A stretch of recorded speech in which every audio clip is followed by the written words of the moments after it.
পূর্ব সীমান্তে যুদ্ধ চলছে প্রায় 6 মাস ধরে। গ্রামের সবাই শহরে পালিয়ে গেছে, শুধু রয়ে গেছে একজন নির্ঝর। সে একজন সাবেক সৈনিক, এখন একজন কৃষক। তার স্ত্রী যুদ্ধের শুরুতেই মারা গেছে এক বোমা বিস্ফোরণে, আর সেই দুঃখী তাকে এখানে আটকে রেখেছে। একদিন গভীর রাতে নির্ঝর শুনল দূরে গোলাগুলির শব্দ।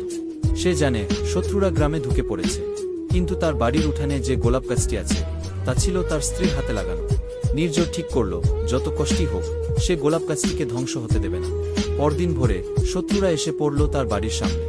নির্ঝর একা দাঁড়িয়ে রইল, হাতে পুরনো একটি রাইফেল। গুলি শুরু হলো।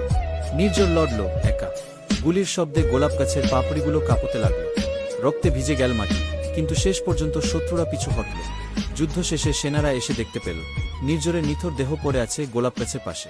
তার রক্তে ভেজা মাটিতে গোলাপের ফুল ফুটে আছে, আগের চেয়ে আরও লাল, আরও উজ্জ্বল।